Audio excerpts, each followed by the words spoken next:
Assalamualaikum warahmatullahi wabarakatuh. Selamat pagi Bu Ratna. Teman-teman, perkenalkan nama saya M. Fakih. Saya akan mempresentasikan hasil dari tugas matematika dan bisnis. Soal yang pertama, permintaan suatu barang adalah sejumlah 1.350 buah pada saat harga barang tersebut sejumlah Rp57.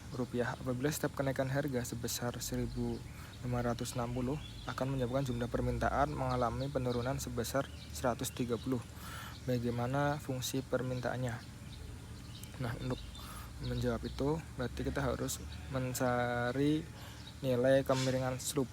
Nah, kemiringan itu menunjukkan perbandingan perubahan jumlah permintaan antara delta Q terhadap perubahan harga delta P, dengan B sama dengan delta Q per delta P sama dengan quantity dibagi harga penawaran, dimana akan ketemu 130 dibagi 1.560 sama dengan 1/12. Nah, setelah ketemu slope-nya, maka akan dicari konstantanya. Nah, konstanta A bisa didapat dari rumus Q sama dengan A plus BP atau harga sesudahnya atau harga perubahan, dengan memasukkan salah titik harga dan kuantitas yang diketahui.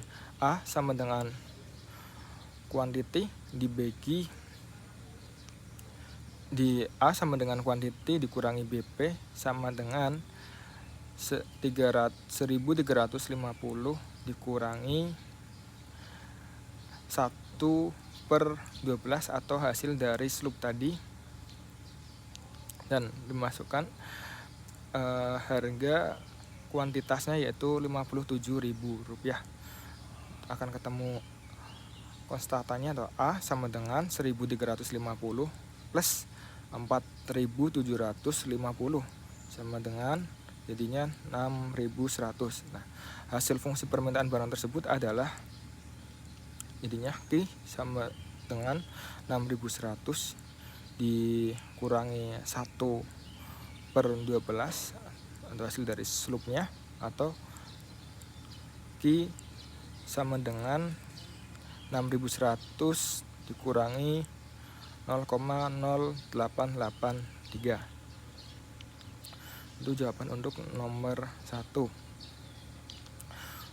Untuk jawaban nomor 2, untuk soal nomor 2-nya adalah fungsi permintaan ditunjukkan dengan P 110 dikurangi 5Q, dan fungsi penawaran ditunjukkan dengan P sama dengan 90 plus Q. Terhadap barang tersebut, pemerintah memberi subsidi Rp800 per unit. Tentukan titik keseimbangan pasar sebelum dan setelah subsidi. Yang pertama adalah untuk mencari titik keseimbangan sebelum subsidi, yaitu fungsi permintaan dibagi P sama dengan 110 dikurangi 5Q.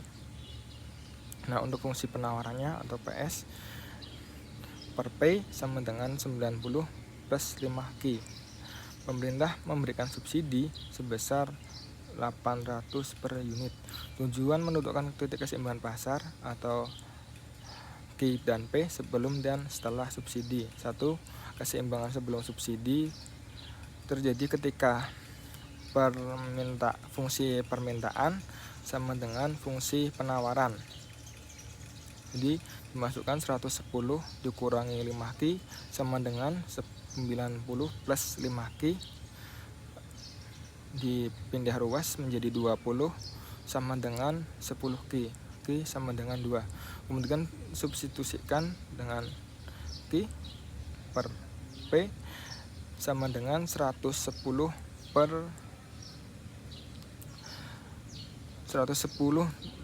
dikurangi 5 kali 2 sama dengan 100. Nah, hasil titik keseimbangan awal adalah 2 dan 100. Untuk titik keseimbangan setelah subsidi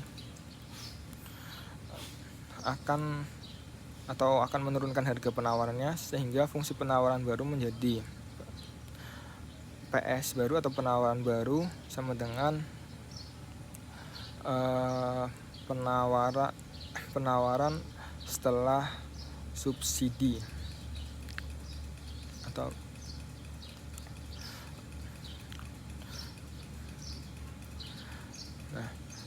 penawaran baru sama dengan 90 plus 5Q dikurangi 8 sama dengan 82 plus 5Q. Keseimbangan baru atau PD sama dengan PS baru atau penawaran baru. 110 dikurangi 5Q sama dengan 82 plus 5Q,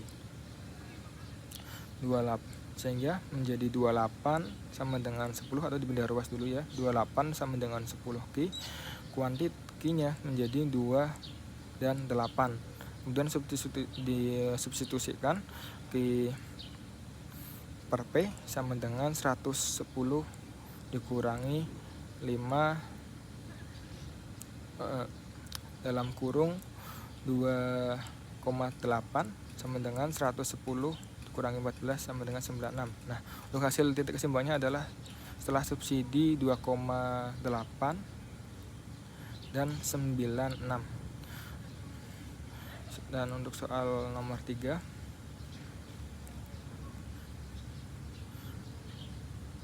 andaikan biaya total yang dikeluarkan perusahaan ditunjukkan oleh persamaan C sama dengan 432.000 plus 230Q dan penerimaan total R sama dengan 11.030 pada tingkat produksi, berapa unit perusahaan ini berada dalam posisi pulang pokok, dan apa yang terjadi jika produksi mencapai 90 unit.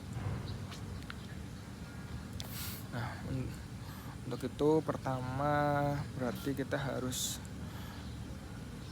menghitung break even point atau BIP-nya. Nah, fungsi biaya total atau cost disebut C sama dengan 430.000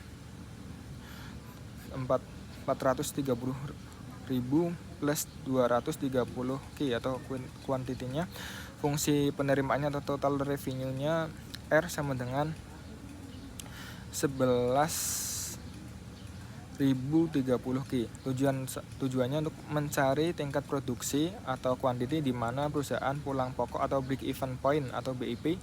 Nah, setelah itu kemudian diteruskan untuk menghitung laba atau rugi jika produksi sebanyak 90 unit.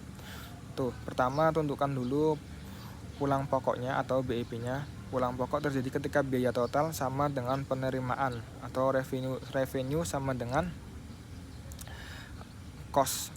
Nah, 11.030Q sama dengan 432.000 plus 230Q. Kemudian 11 dipindah ruas, 11.030Q dikurangi 230Q sama dengan 430.000 rupiah, sehingga 10.800Q sama dengan 43.000 Q, BIP-nya sama dengan 40 unit. Jadi hasil perusahaan berada dalam posisi pulang pokok saat memproduksi 40 unit barang. Nah, jika kondisi produksinya 90 unit, maka revenue-nya adalah R sama dengan 11.30 dikali 90 sama dengan 90.92.700. Nah, untuk cost-nya sendiri jadi 432.000 plus 230 dikali 90, yang hasilnya adalah 452.700.000. Nah, untuk labanya revenue dikurangi cost sama dengan berarti revenue-nya adalah tadi 99.700.000 dikurangi cost-nya 452.700 sehingga mendapatkan hasil 540.000. Nah, hasil jika produksi 90 unit perusahaan jika produksi 90 unit perusahaan akan mengalami keuntungan atau laba sebesar 540.000. Untuk nomor 4, penerimaan total diperoleh PT Adil ditunjukkan oleh persamaan R min 0,3 Ki pangkat 2 plus 440 Ki, sedangkan biaya total yang dikeluarkan adalah kosnya 0,1 Ki pangkat 3 min 12 Ki pangkat 2 plus 16 Ki plus 3.900. Hitunglah keuntungan atau kerugian perusahaan tersebut jika dihasilkan dan terjual barang sebanyak 95 dan 150 unit. Nah, untuk menghitungnya adalah menghitung keuntungan atau kerugian situasi. Fungsi penerimaan total atau revenue sama dengan min 0,3 Ki kuadrat plus 440 Ki. Dan diketahui fungsi biaya total atau costnya adalah 0,1 Ki kubik min 12 Ki kuadrat plus 16 Ki plus 3.900. Nah, tujuannya menghitung laba atau rugi, yaitu revenue dikurangi cost saat barang terjual 95 unit dan 150 unit. Untuk kuantiti 95 unit, penerimanya adalah atau revenue-nya sama dengan min 0,395 kuadrat plus 440 dikali 95 dan hasilnya adalah 390.092,5. Nah, untuk biaya costnya sama dengan 0,1 dikali 95 kubik dikurangi 12 kali 95 kuadrat plus 16 dikali 95 plus 3.900 akan menemukan hasil min 17.142,5. Untuk laba kedua sama dengan revenue dikurangi cost sama dengan 39.092,5 dikurangi 17.142,5, yang akan ketemunya adalah 56.325. Nah, hasil perusahaan mengalami keuntungan sebesar 56.325.000 rupiah. Nah, untuk kuantiti 150 unit sendiri adalah penerimaan atau revenue-nya sama dengan min 0,3 dikali 150 kuadrat plus 440 dikali 150, yang akan ketemunya adalah 59.250. Untuk biaya kosnya sendiri adalah 0,1 dikali 150 kubik dikurangi 12 dikali 152 kuadrat plus 16 dikali 150 plus 3.900, yang akan ketemunya adalah 73.800. Untuk laba keduanya ada revenue dikurangi cost sama dengan 59.250 dikurangi 73.800, yang akan ketemunya adalah min 14.550. Hasil perusahaan mengalami kerugian sebesar 14.550.000 rupiah. Nah, untuk soal kelima, fungsi permintaan akan suatu barang ditunjukkan bersamaan PD sama dengan Q2 dikurangi 9 Q plus 16, sedangkan fungsi penawarannya adalah PS sama dengan Q2 plus 3Q plus 4. Berapakah harga dan jumlah keseimbangan yang tercipta di pasar? Untuk menjawab itu, maka diketahui fungsi permintaannya adalah PD sama dengan Q2 min 9Q plus 16, dan untuk fungsi penawarnya adalah PS sama dengan Q kuadrat plus 3Q plus 4. Nah, berarti cara penyelesaiannya adalah untuk menghitung jumlah kuantitinya dan harga keseimbangan pasar. Keseimbangan terjadi saat fungsi permintaan sama dengan fungsi penawaran. Pertama cari jumlah keseimbangannya. Q2 dikurangi 9Q plus 16 Q2 dikurangi 9Q plus 16 sama dengan Q2 plus 3Q plus 4.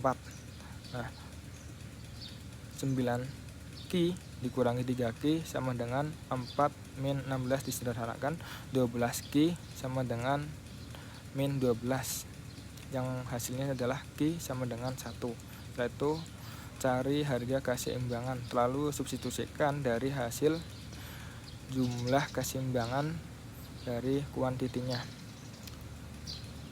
Nah,